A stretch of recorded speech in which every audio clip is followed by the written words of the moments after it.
everyone, and I'm just sharing my screen, and you should be able to see my screen right now, and we're on time. I've got 50 minutes, including Q&A, to really show you so much. I've got a great presentation to show you the ins and outs of Terraform, and also I've got some really nice tips and tricks on how to use GitHub Actions and Azure DevOps. I've got my colleagues in the background, the moderators there that are going to keep me on par and on time, and you can ask some questions as we progress through that in the chat window right now.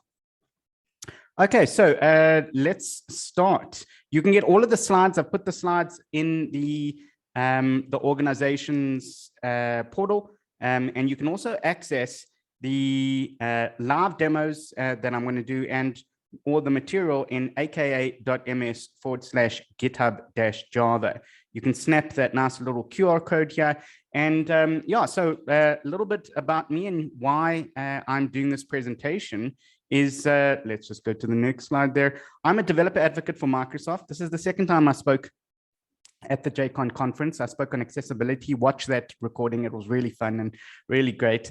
I work with the Java team to make and empower every developer in every organization to be able to achieve more using Java and Azure. And the material that I'm going to present to you today, I created. So I authored on the Microsoft Learn path, and it's called Rapidly Dev and Deploy Applications using DevOps Pipelines. So you can access all of that with GitHub-Java, aka.ms GitHub-Java, and I'll also be sharing that link a little bit later on. So automate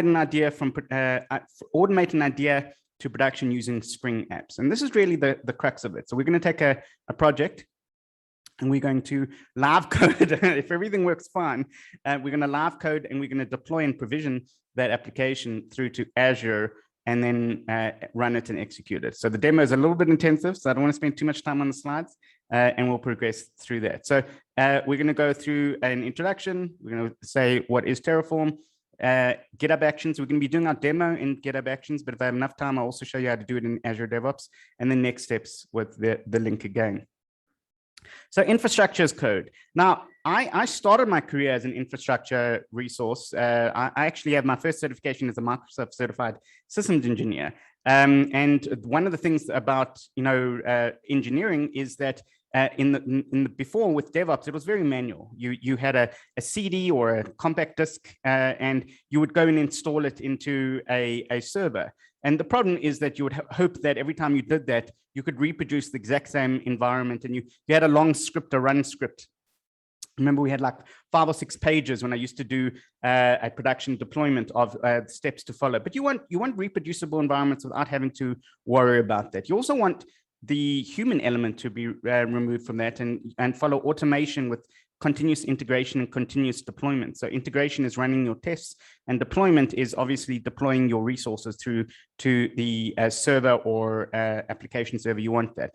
You want it trackable, so using GitHub or a Git repository. So if you do changes, you can regress back to or track those changes, do pull requests. We've seen a huge boom with GitHub with this remote lifestyle that we've all adopted, and being able to just push and run your systems online. And then the language, you want to be able to take your infrastructure as code and write it as code. So a high level language.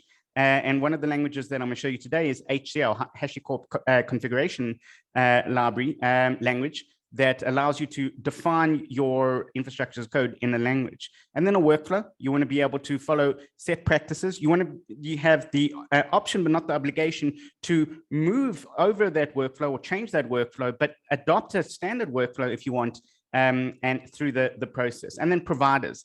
Every ecosystem is only as good as the developers or the companies that really say, I trust this ecosystem and I want to be able to use it for my systems. Now, providers would look at the infrastructure as code and say, I'll create resources to abstract my REST layer or my APIs to be able to let people use that. And one of the providers that I'm going to show you today is Azure. because we've partnered with HashiCorp to be able to create a Terraform provider, allowing you to access all of the best parts of Azure and deploy your code without having to worry about the actual, REST interfaces that you need to do using the Azure APIs.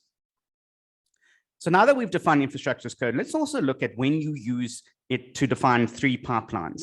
Now, historically, you use 3 different separate pipelines to get your infrastructure integrated and deployed. So you have a provision pipeline, and the provision is, I'm going to create all my resources, my database, my application server, all of the supporting infrastructure for your resources. Then you have a build pipeline. Now, build and deploy can be in the same pipeline, but I'm going to show you a few examples where you can separate them or you can combine them. Build is you create your artifact, your jar or war or your libraries, and then you put them into a repository. And deploy then goes and fetches those artifacts and then deploys them through to your infrastructure. Now, your provision doesn't really create an application. It just creates the underlying infrastructure, and then build and deploy uses that underlying infrastructure to do that. But provision, build and deploy needs to be aware of your provisioned infrastructure. And that's really where state comes into mind. So with state, with all of these infrastructure as code, you want to have some kind of memory storage or file storage to say, here is the application state for the provisioned resources. Yeah, it's up or down, and now I can go do my build and deploy. And we'll look at state a little bit later as we progress through the slideshow. So here's everything. I love this presentation. This really, developers have come to me and said, this really helps me understand that. So this is everything as code, and shows you the typical landscape that you have for infrastructure as code. And you can see there, I've color coded the purple, green, and blue to represent the 3 pipelines. So we've got our build pipeline there, our deploy, and then our provision pipeline. So let's look at the status and the process to do that. First of all, you have your inner loop. You have your IDE, Visual Studio Code, obviously. So code, test, and debug. And you've got your dev cluster. It might be your laptop, or it might be a provisioned a dev server. And at the same time, you've got your source control pull requests that you're going to use in your Git repositories. And then when you're happy for that, then you're going to go in and do a build request to get your resources built and pop them into a repository. Now, this assumes on the build request here that you've got your resources provisioned. Obviously, in our demo that we're going to do today, we don't have our resources provisioned. So we're going to actually do the provisioning resource pipeline first, and then we're going to do the build and then the deploy. And at the same time, between the build and deploy, you're going to do a test and scan there between that to make sure that your build application is valid. And then you're going to use GitHub Actions to empower those build and deploys. Now, when you do your provision, you're going to use Azure policies to validate that your provisioned resources adhere to policies. And when you push it into production or staging, you can also use monitoring and logging to make sure that they are in a good state. If you want to use containers, you have container registries and container images that you can actually push to a container registry. So I hope you really enjoyed this overview here. It really, when I saw this, it really helped me understand the infrastructure as code landscape. So let's go into a little bit more depth with the provision landscape. So in our example, we're going to use Terraform. And you can also use Azure Resource Manager. So Azure Resource Manager ARM templates. You can even use shell scripts, but we're going to use Terraform there because Terraform really is the gold standard for infrastructure as code to provision your resources. Now with Terraform, when I started with Terraform a couple of years ago, I found it very overwhelming because there is a certain standard that you have to adhere to for Terraform. You don't have to follow it religiously, but it's best to do that. And one of those standards is really the project structure. So you've got you can see here in the project that we're going to do for the demo, you've got your source, your resources, and then you've got a Terraform folder. Now in the Terraform folder, you may have multiple Terraform files. Now each one of those files serves a purpose. So you can see here, you've got our GitHub Actions, which we're going to perform, and we're going to call our Terraform files. And then you've got your actual physical Terraform files. In this example, we're going to be using in our demo a main.tf an outputs.tf, and a variables.tf. And we'll go through each one of those and exactly what they do as we progress through the slideshow. So here's the configuration files. Now you can see this is a little bit more detailed here. And we're not going to use in our demo the versions.tf or the TF variables here. So let's go through each one. So the main.tf is a required file. So you don't have to have any of the other ones though. And it's the main structure in order to deploy the app infrastructure. Now think of that as your main main class, if you're a Java developer, or your main.cs, or your main application, your app.main, or anything like that, because that really is your business logic that you're going to execute your infrastructure as code. Then you have your output.tf. So that will go pipe through to your standard in and your standard out, your variables there that you want to actually output to give you your system out variables and printouts to your command line. Then you got your TF variables. So this is throughout the entire process, you might have inline variables, local variables, but you also might have global variables, and your TF variables is your global variables. You can see the next there is the variables file there, so for more variables, and then versions.tf for maintaining your versions of your repositories, your libraries that you use. So those main.tf files uses HashiCorp configuration library, and it's a very rich ecosystem and library here. You can see here, you can use meta arguments, depends on, count for each provider, lifecycle, and allowing you to really create an application, a custom workflow if you wanted to. Now, your resources are your main meat and potato for your Terraform file. You can see here's a resource. I'm creating a resource group. You've got your name and location. So you've got local variables here in the resource name. And then you can also use interpolation, so high level languages here for strings and references. And then in your main.tf file, let's have a look here. So you can see here, I've got resources. I've got some local variables. I've also got data, which you can use and reference data references, so databases, file storage, and then the version for Terraform and the provider. Remember Resource Manager, the Azure Resource Manager, that's a provider. I could use another cloud. I could use a database for that. And then I've got modules. Remember when I said that it provides you the ability to use high-level language features if you want to, and modules allow you to create high cohesive elements of code to decouple it from the files and create multiple file structures if you wanted to. Like I said, it can get really complicated if you wanted to though. And this is a nice little example here. This example here just creates a resource group in Western Europe. It's got some variables there, location, name, tier, and then it also has the required version, Terraform 0.12. It's actually an old version. And then the resource provider that we're going to create it with Azure Resource Manager. There are many, many providers. It's a rich ecosystem. You can see there, we've got cloud providers, we've got Azure and all of the other clouds. We've got infrastructure. You can reference Kubernetes, Docker, Rancher, network, version control, monitoring, database. There are so many. You can go into the marketplace, the Terraform marketplace, and look at those providers. We're only going to really use one or two of those providers there as we progress through that. Now, when you actually go into your main.tf file and create those files, you have to follow a certain life cycle, a workflow. Now, you can change that workflow, but as we've seen as developers, sometimes you just want to use the base workflow. Now with Terraform, you want to initialize your repository, your local repository, and then when you initialize it, you're going to create state. Now when you init, you create a base state to say that the files that I'm using right now might connect to the cloud, and then validate that the cloud resources are created. But you need that state created to go in. It's like a memory store to say, this is the current state of the resources I'm going to create. So validate then goes in and says, wait a second, it validates the configuration files without checking remotely. Plan goes, creates an execution plan. And this is incredible. So it actually goes and creates the Delta state that you're going to use to go and make updates. So in our example there, we had a resource group. You might want to change the name of the resource group or the location or some of the processes around that resource group.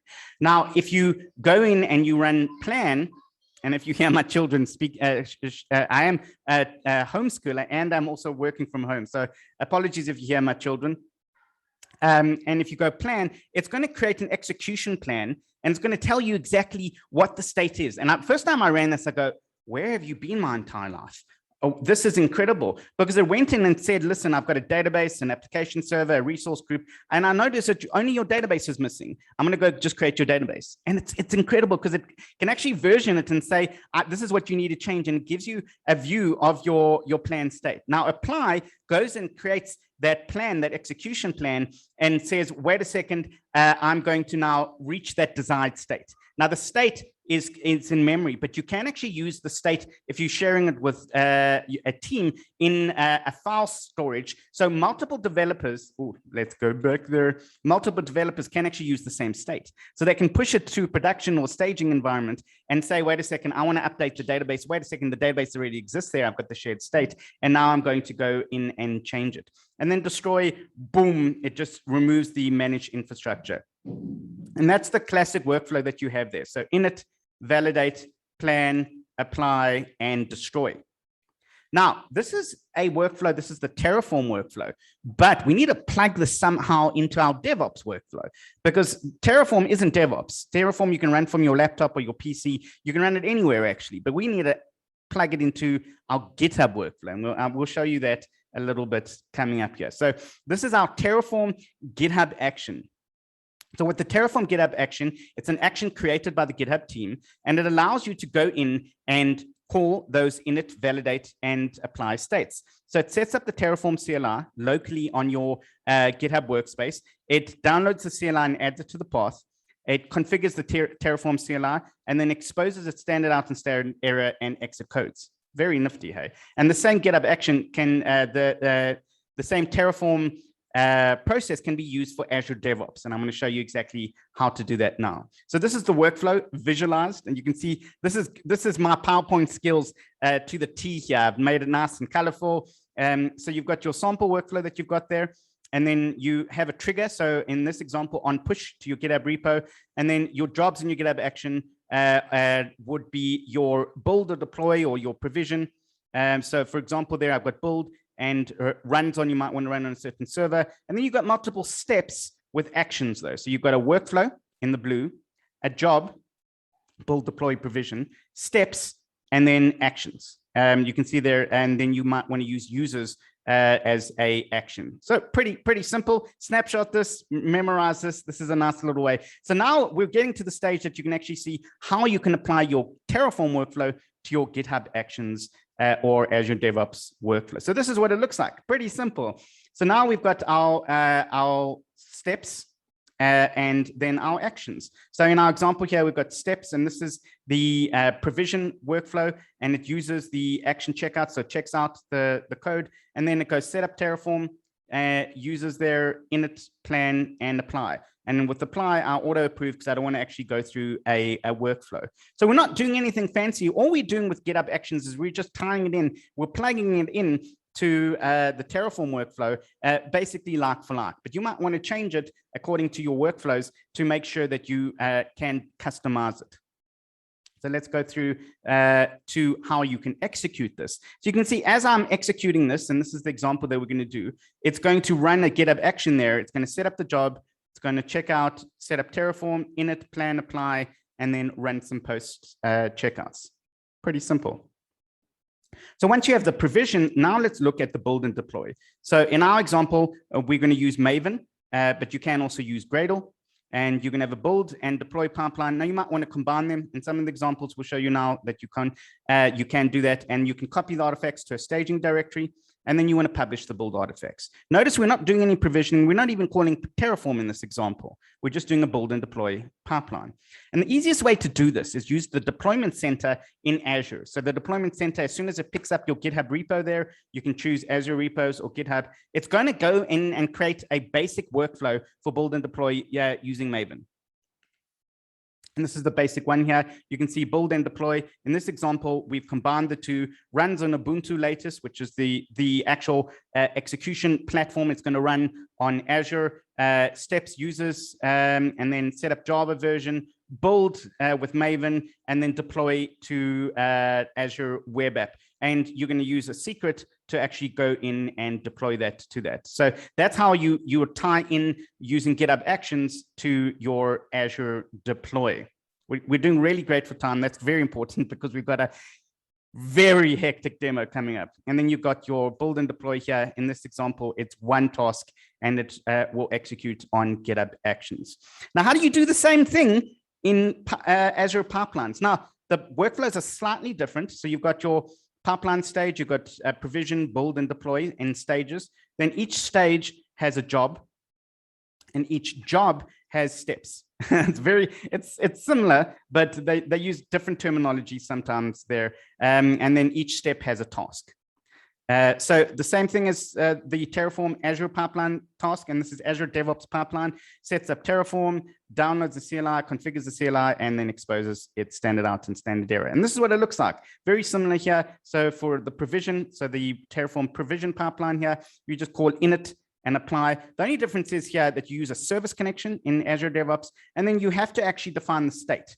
I have reached out to the team and said, listen, if I'm just a developer, why do I have to define state? It's just me working, but you do have to define the state, even if you don't use it, the state files there, the container files. And then you've got your resource manager service connection. It will just connect. And this is the big difference between GitHub Actions and Azure DevOps. I find the only real difference is that Azure DevOps understands the service principle. So it'll connect there with your resource manager and just via the service connection, just connect. With GitHub Actions, you have to define your secrets that you have to explicitly do. And in the example, I'll show you how to do that. So that's your service connection. And you can see there, you just use that service connection to connect to Azure DevOps. It runs rinse and repeat here, and then you've got your resources provisioned. It's the same, very similar with the build and deploy pipeline. So you've got build here, which is going to use Maven package, deploy it into a WAR file, into the staging directory in Azure pipelines, and then deploy stage, it's going to use the Azure Web Apps Azure pipeline task and deploy it into Azure. And then you've got your nice little hunky-dory build script there. So I work with an incredible team lead called, well, his name is Julian Dubois. And Julian Dubois and Christopher are the lead developers for NoobsGen. So what they did is they saw that Terraform was becoming more and more important with Azure DevOps, and they created everything that I showed you there, a tool that allows you to do all of this within 5 minutes and kickstart your project to Azure or another cloud provider even called NoobsGen. So a noobs meaning a new developer, and gen meaning generate. So I strongly advise you to go in there and look and NoobsGen. It is incredible. It uses Terraform there. You can just build your resources in 5 minutes. I'm going to do it the hard way and do it manually live on air. And then you can go to aka.ms/noobsgen to do everything via the command line, click, click, click, done into Azure or another cloud provider of choice. It even creates a MySQL database or multiple databases. So really go in and Julian, if you're listening to here, it's a shameless plug. Yeah, it's a really incredible tool that they have there. So before we start the demo, please go back into and snapshot that aka.ms/GitHub Java. And now if you go into here, I'm going to show you what that actually is here. So let's go into the Terraform files there. Where are you? Let's go out of that. There we go. So let's go. And so this is what it actually reaches to. So you should see my Chrome browser. And I know the irony is not lost on me. I'm a developer at Microsoft for Java running on a Mac on Chrome. So yeah, and I've heard everything about that, but I go where the developers are. So if we go to aka.ms/GitHub Java, you'll get into the Microsoft Learn module that I authored. And it's rapidly developed using GitHub Actions or Azure pipelines. It shows you what you need to do. You can go into the introduction, the descriptions here. It'll show you exactly, recognize that, and then go into what is Terraform infrastructure, all of those workflows. And then you've got the, you can choose GitHub Actions or Azure pipelines. So in this example, GitHub Actions, and you can go in the exercises to provision your resources. And so you can choose GitHub Actions or Azure Pipelines. And we're going to do this exactly what it is, but I just know it. I've got a little script here on how to do it there, and we're going to try our best to live code this. And we're going to do that. And you can follow with me if you wanted to. And yeah, definitely, I've done this as multiple live coding events here. So you can actually do this live with me if you want to go and do this. So the first thing that we're going to do is move this window away because it's in my script file. There we go. So I'm going to go in and find that repo that we've got. So the repo that we've got is on the Microsoft Docs. And let's go find that repo here.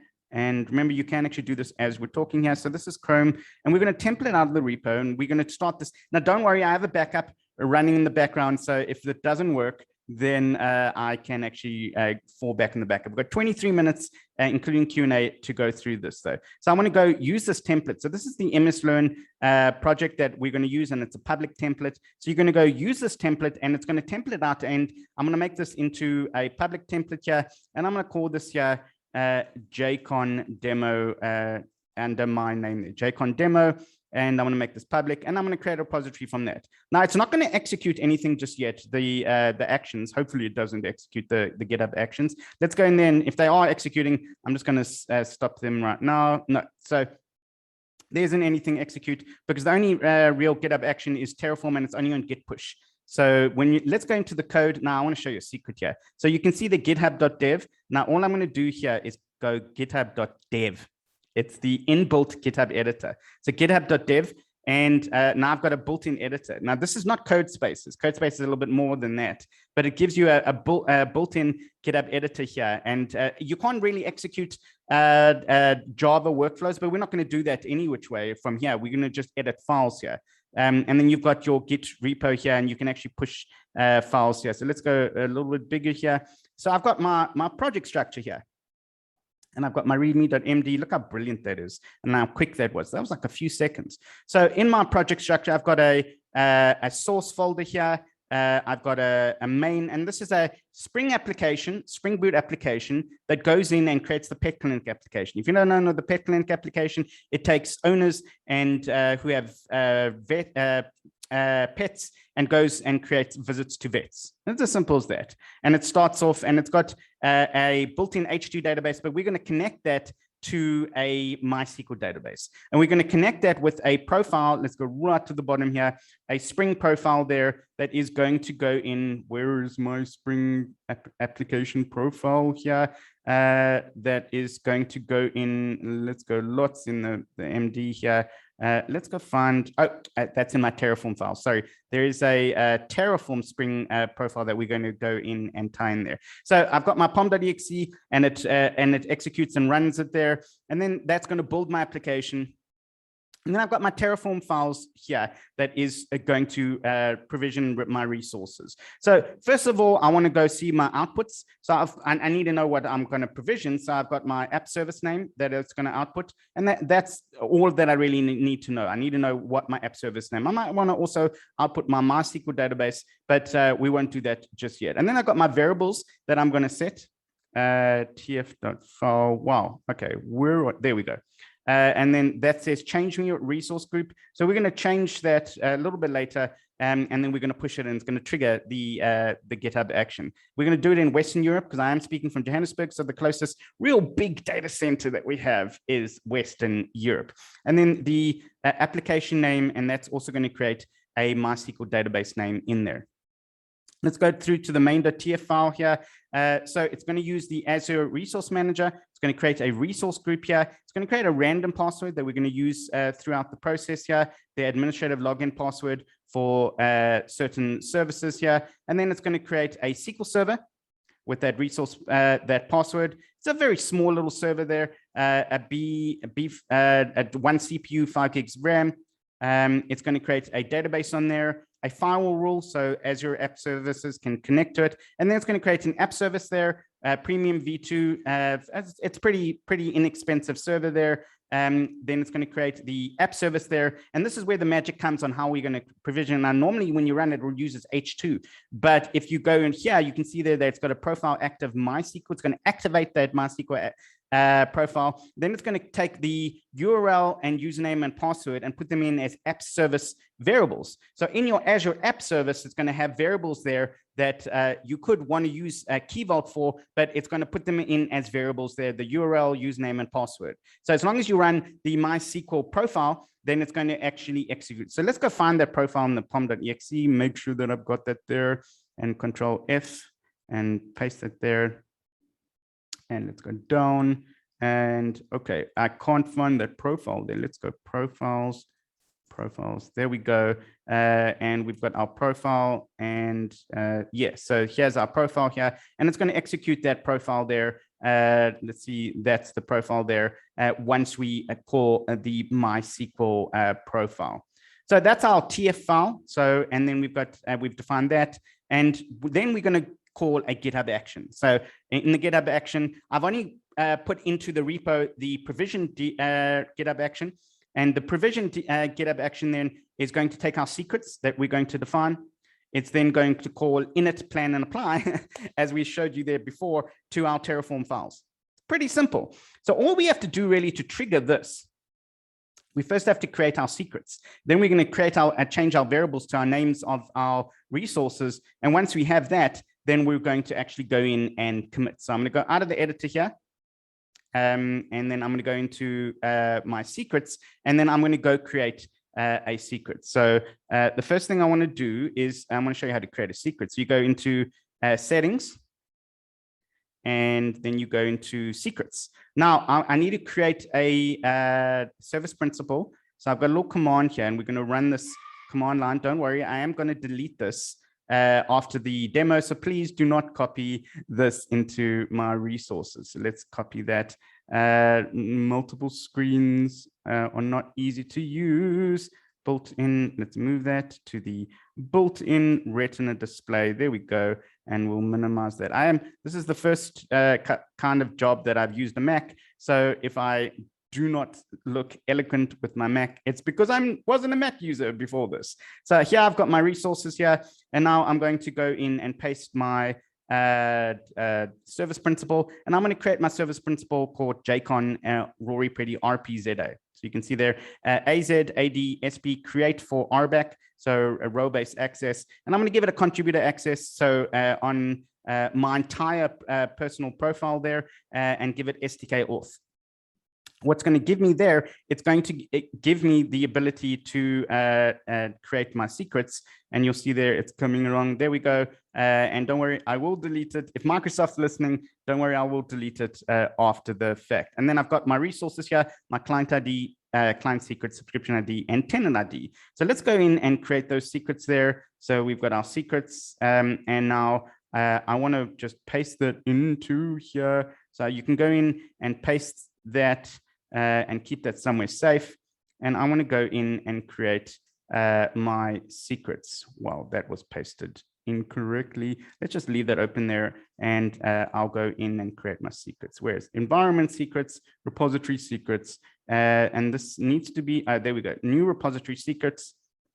And I want to go create the first secret that we're going to create is the Azure client ID. So that is who am I and what is my credentials there. And I'm going to just take that without the inverted commas there. And I'm going to paste that into my secret there. So that's the first secret, add secret. The next secret is the client secret, which is not the same as the client ID. The client secret is actually like a hashtag of like a username or password. And let's go in and create a new repository secret here. And we want to call that there the client secret, and we're going to copy and paste it there. And we're going to paste that in there. Hopefully I pasted that the previous one fine. And we're going to go add the secret. The next one is the subscription ID. So that is the Azure subscription I'm using. So let's go in and create that repository secret there, new repository secret. And we're going to call this not options. We want to go back in and create that. There we go. Azure subscription ID. and we're going to paste in our subscription ID into our thing. Remember, no double commas there. We don't want to do that. Add secrets. And finally, we want to do the tenant ID. So we're going to go in there, create a new repository secret, the last one that we have, and create the tenant ID. Now, the tenant ID is your kind of the location of all of your resources. So my tenant ID there, and I pasted it correctly, and then go add secrets. And now I've got 3 secrets that I've got. I've got client ID, client secret, subscription ID, and tenant ID. And this doesn't work. I've got a backup of it, so don't worry about it. So now I've got my resources. I can go back into there, and I'm going to create my variables.ex. Let's go maximize that here. In my variables.tf file. So I've got Terraform, and I've got variables.tf file. Now I want to go in and change that. So I can edit that, or I can use the built-in editor. I'm just going to go edit this file directly, and I'm going to call this here jcon demo rpza, and the application name, so that's the resource group. I'm going to call the same thing, jcon demo rpza, and then I'm leave it at West Europe, and then I'm just going to say there, leave the commit as that, and commit changes. The minute I do that, it's going to go in and execute my action. Remember, I've got it on push. So if I go into my action, now it's going in and executing my action. So it says push by RPZA, by Rory Preddy here. And now it's going to queue it in here and run my Terraform action. Look how simple that is. So it's going to set up the job. It's going to run the action. Now this takes about 5 minutes to execute. So we can watch that on the plan. So important to understand the plan. So it already scans my my resource here. And then it goes, what is the plan that we're going to do? And then it's busy applying it. So I want to show you the plan here. So Terraform used the selector providers to generate the following execution plan. Resource actions were indicated with the following symbols plus create. Now it initialized the state if you're going to use a shared state, and then it goes through and looks at exactly what you can do. So the first thing it says, listen, you're trying to create an app service here. And what are all of the dependencies of the app service? So it goes in and creates an app service. And then it says the dependencies are a resource group and a database. So it has a brain to understand what are the resources. And it creates kind of like a daisy chain dependency for each one of those resources. So the app service here, it has all of these settings here and characteristics, authorization. You can see there's our client ID and secrets. And all of those features, the site details. And I don't have to, if I had to do this myself, you can see how much information there's. So it says the app service will be created, and it's depending on a MySQL database. So the MySQL database will be created, all of the actual specifics, and it will just take the name of the app service and put an underscore MySQL DB there. A firewall rule will be created for that. And a SQL database inside that SQL server, a resource group, and then a random password, and then it'll tell you the outputs. So yeah, it'll give you some warnings here. I am using a little bit of an old Terraform configuration file. You can update it if you want to. And then it's going to go use the Terraform apply or auto approve. So this takes about 3 minutes to execute here. And it's going to tell you what it's going to execute. So you can see there, Terraform will perform the following actions, and it's going to be going through all of those actions to execute the specific structure. So you can ask some questions here. We've got about 2 minutes until this executes here. So if you do have any questions, you can pop them on to the chat window, the Zoom chat window. I don't know if I have any other way to get questions, and I don't think I've got the portal open for me. So moderators, if you can, get me those questions to the Zoom window so I can answer them if you can. So that will take a few seconds. So let's look at exactly when that is finished, what are we going to do so the moderator said no questions. So once it executes, so we're really good for time. It is a bit hairy here. We got 12 minutes and we have to finish this and also do a build pipeline here. So let's just make sure. Terraform, please hurry up. So let's go in here. So let's look at once this is created and apply. Let me go open the portal and show you the resource I already created, so we can go back in there and show you exactly what we're going to do. And I don't know if I've actually shown you the application, the Spring Boot application. So let's show you the Spring Boot application when they're just running, and I'm going to show you exactly what that looks like. So this is an application that I created before. I've called it also JCon RPZA, and this is the Spring application here. So I'll go into the Spring application, and you can see there at the top left-hand side, it actually tells me when it's going to be finished. So if I go into this application here, this is the Spring Boot application that we're going to do. So it goes find owners and veterinarians. I can go find owners here, and it'll connect to my MySQL database. So I can go into there and edit the owners and update the owners. And go in and create a vet and a vet visit and do all of that. Now, the nice thing about that in this application I've already created, I've switched on application insights. Now, application insights from last month is built-in agentless for your resources. And I can go view application insights data, and it'll give me all the way through from my HTTP client that is accessing it through to the database. So if I go into application map, this is a resource I've already created while we're doing the provisioning. And I can go in, I want to do not last hour, I want to do the last 4 hours because I was testing it earlier this morning. You can see there, I can click on my actual resources here, and it'll show me all of the resources that I've got. So it says here, this is the resources it took for 200 milliseconds to get owners. I can click through on get owners for performance. And I can see earlier this morning, I did some resources. There's the one that I did earlier. And now I can click through each one of those samples here. I can click through the samples and get the end-to-end transactions for all of those owners. You can see there's my get owners, and then I get my database that was provisioned with the the Terraform name. I can get all of the resources there, and that's out of the box. I didn't have to actually switch on anything.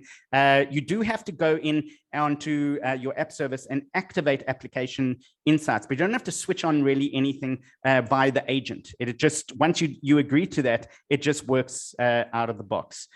Well, there's our provision.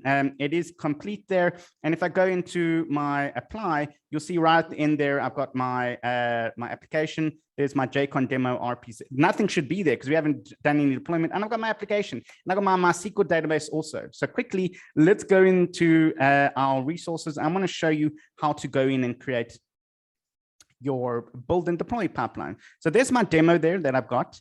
And you can see on my demo, it doesn't really have anything on it there. And I'm going to go to Deployment Center.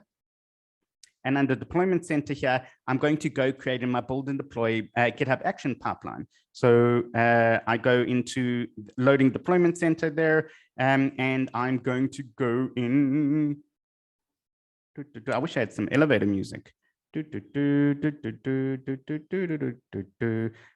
the code source. I'm going to use GitHub there. And remember, this is, I don't have to write any code. So the organization, I'm going to choose my private GitHub repository, and the repository we chose there. What was the name of the repository there? That is, let's go back to the top in, what do we call that? A JCon demo. So let's go back into there, and I'm going to call there, I'm going to go JCon demo. There we go. Branch, we're going to call main, and that's it. Now I've got the choice to add a workflow or use available workflow. Done. I hit save, and now watch this. It's going to go in, and now because I did a push, it's going to go in and under my actions, go in and create the build and deploy jar to web app platform. So this takes another 3 to 4 minutes. It's going to queue it up there. But look how easy that was to use, though. So I had my Terraform pipeline that I provisioned, and all I had to do is just change some variables. And then I've got my build and deploy pipeline that my deployment center actually create.